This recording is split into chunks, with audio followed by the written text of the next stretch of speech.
Good evening, Authortube, YouTube, everyone watching this video, whether it's on my website or on a phone or, I don't know, on your work computer when you're not supposed to be doing that. Guilty. Hi, my name is Lauren Severe, and are you excited? You should be, because today is Authortube Book Review Day. Specifically, I am going to be reviewing Savvy Lacer's book, Sculpt Yourself. I did watch a couple of Savvy's videos in which she made some comments about her book, Sculpt Yourself. Mainly a really funny one where she didn't quite know exactly what genre to put it in. LGBT, sci-fi, but that sounds like gays in space, things of that nature. So I was a little bit hesitant going into this, not gonna lie, just because I wasn't quite sure what genre it was either. And it is very cross-genre, but let me tell you, this might be the most quotable book on the planet. Anyway, let's jump right into this review. If you have ever seen a review of mine before, then you'll know that, much like Mary Poppins, I like to give a spoonful of sugar before the medicine goes down. Let's start this off with saying that I'm giving this a solid 4 out of 5 stars. It was a really good book. I also want to start this off before actually getting into the hunk of the review part by saying that I did a live tweet session while I was reading this under hashtag #SculptYourselfLive on Twitter. So if you go to my Twitter, which is @LaurenSevere, or Savvy's Twitter, which I will link down below, I'm sure you can see all of those tweets. Or if you just search the hashtag #SculptYourselfLive, you can follow along with me. If you want to read this book and want to either follow along with my tweet session while you're reading it or add to it, please use that hashtag. That's what it's there for, is to connect readership and to give you a good chuckle, because they were my honest reactions as I was reading the book. So definitely check that out. I also wanted to say that I was not supposed to, right? But I wanted to read this book in June so that I could review it for Pride, because I knew that it was an LGBT,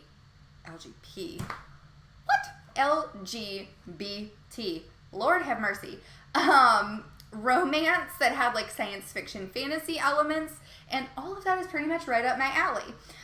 So I really wanted to read it for June, but I was prepping for the Windwards Count retreat, my first trip to Vermont, which was like in the middle to end of July, and I had a lot of stuff happening around that time and really didn't get to read much that entire month at all. So I'm really sad that I didn't get to do like a Pride video, but I don't know. She's got a couple other books that I think may do the trick for next June. Anyway, so I wanted to tell you guys that I actually really wanted to read and review this much sooner than I did. So it has been on kind of my TBR file for a while. And also, I have notes. That's why I keep looking down, by the way. Like, I have detailed notes about this review. I didn't want to forget anything before filming this video, so I made sure to write every single thing down. So if I look to the left or right every once in a while, I apologize. Anyway, I'm also convinced, like 100% convinced, that Savvy throws epic parties, and I want to be at one, like right now, just because of this book. I'm telling you, it's amazing. Okay, so let's start with the good things. Spoonful of sugar before the medicine goes down, right? So I have actually a lot of really good things to say about this book. First of all, it is the most quotable book literally on the planet. Every so often, I would just tweet lines from the book. I was like, I don't even need to make commentary. This book is commentary. There were just these one-liners every so often that were just so insane, and they were like back to back to back to back to back. I even told her, I was like, you need to make merchandise and put these quotes on t-shirts and mugs, because I will buy them. I will buy them. She is hilarious. This book was so funny. It was funny. It was down to earth. It was real. I really, really enjoyed it, you guys. The characters were really relatable. They were comfortable. You know, you knew who they were immediately. They were like friends that you've known your whole life. These are not people who you have to explain too much. She kind of gets right to the heart of who a person is in the very first interaction, and you just get to build on that. And that was really, really, really well done as far as like character building goes. I was very impressed by that. She has a very clear voice that is woven through the prose. It was unique and it felt effortless. Very sarcastic at times for different perspectives, because this was like 3 different point of views, which actually did not get confusing. So that's another thing that I actually wrote on here that I really enjoyed, was the fact that not only was it multiple POV, but it wasn't confusing. They didn't conflict with each other. The narratives all had a purpose. There was a reason for each point of view. None of them felt sort of like gratuitously added in, so that was actually very well done. The sci-fi elements, the lipomorph plot was really believable, and it was fully realized. I really enjoyed it. I would actually consider it more of a subplot, though. So whenever I was watching the funny videos where she was trying to say like how she didn't know what she would categorize her book as, I definitely would not say LGBT sci-fi. That does sound a little bit like gays in space, but also I would say that I would consider this probably an LGBT contemporary romance. The romance plot was, the romance was more integral to the plot than the science fiction elements.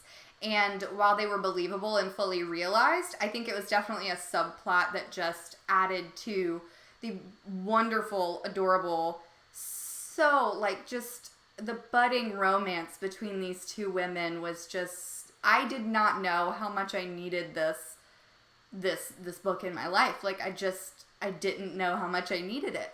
Honestly, it was just the sweetest, like, coming together, and God, you just get so invested and you don't even know how you get invested. It was such a subtle, sort of masterful romance. And I did really, really enjoy that a lot.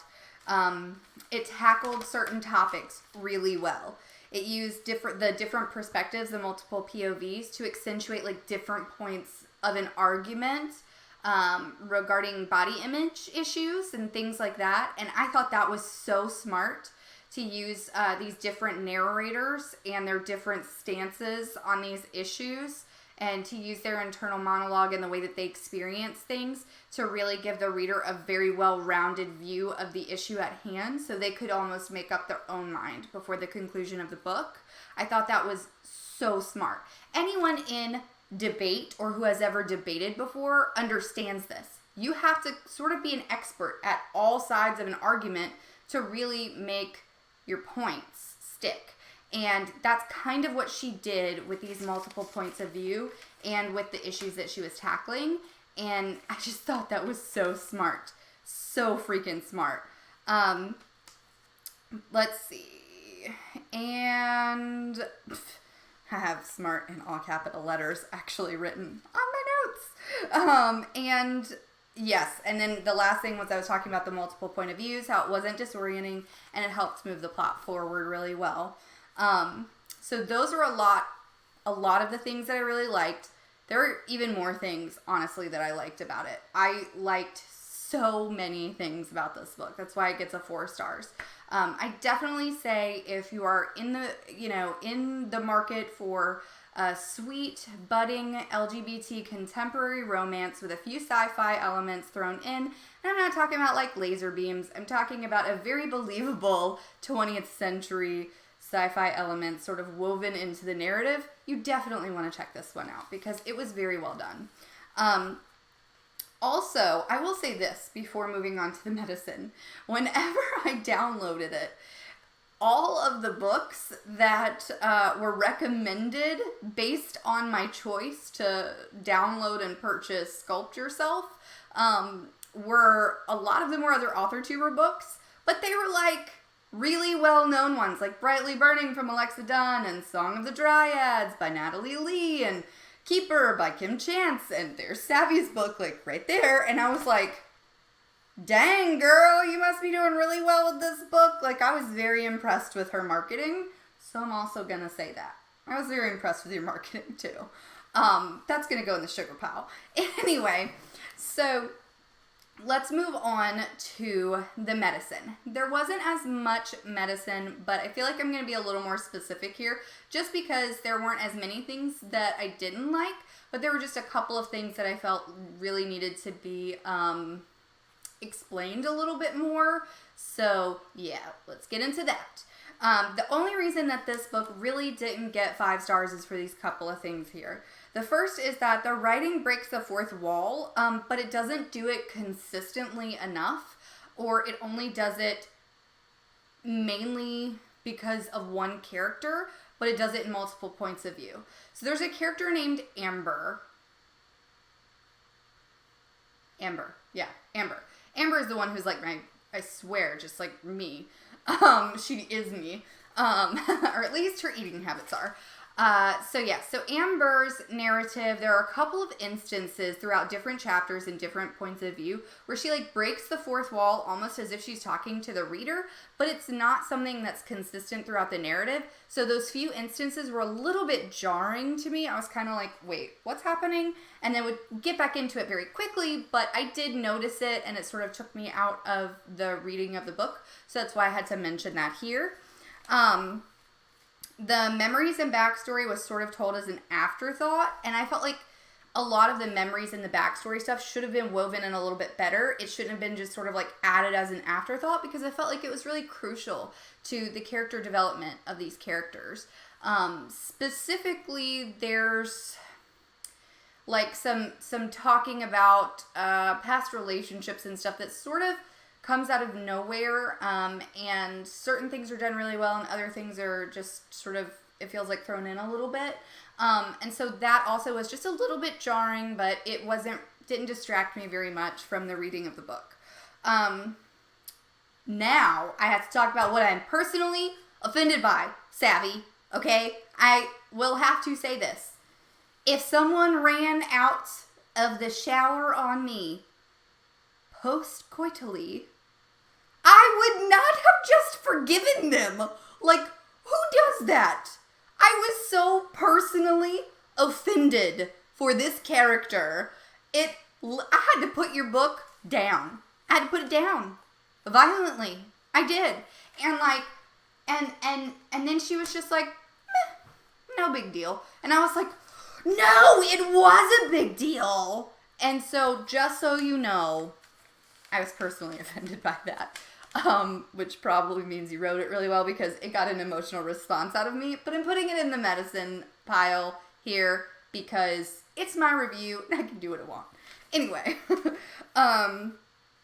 the characters were a little bit wishy-washy about their stance on individual issues. This is mainly, I wanted to see a little bit more of the process of the characters actually changing their mind. I didn't want it to be like a series of events happen and then all of a sudden they change their mind. I really wanted to see them sort of struggle internally whenever they change their mind. And so that's what I mean by a little wishy-washy. I wanted a little more internal struggle, but that's a want, not a need. It was obviously still very well written enough to, get the point across. The last thing is probably the one thing that really kind of lost that other star because the rest of this is a little bit nitpicky, but I couldn't just say one thing, for the medicine part. This review would be like a minute long. Just a minute of me saying how good the book is. Anyway, this book tackled a ton of social issues. Like a literal ton. And I found that disorienting at times. Not because I'm not aware of social issues and the fact that they are present and need to be discussed in today's society. Not that. It's just there were so many and it felt like Amber wants to take on the world. Like this character wants to take on every social issue ever. And that's great and that's fine. But then it sort of bled into all of the other narratives as well. And I didn't feel like I got a break. And I was kind of like, okay, what are we mad at now? Because it was kind of, they were mad about a lot of different things. I made a list of the ones I could remember. So, there were LGBT issues discussed. There was marijuana and the legalization of marijuana discussed. There were body image issues, feminism issues, sexism in the workplace, political correctness, and the responsibility of political correctness for celebrities, identity politics somewhat, and many others. So I kind of wish we could have just sort of focused on a few that were really integral to the plot, so that we could have really delved into the nuances of certain social issues without bringing in a ton of other stuff, just because I felt like it really detracted from, there were some really great, things with the LGBT issues and with the body image issues, things like that. Like those things, I think the plot was so there was so much potential to just delve into every single nuance of those issues that I felt like some of the other issues that were brought in just made me a little bit, it detracted a little bit from them, from the arguments being presented, and they were done so smartly with the 3 different narratives and everything else. I just really wanted to drive that one home, those few home, instead of bringing a lot of other stuff in. It felt a little bit too clunky. To me, just personally to me. And again, these reviews are all my personal opinion. Again, this is a 4-star review. 4 stars. 4 stars. Still really good. I had a lot of fun reading this book.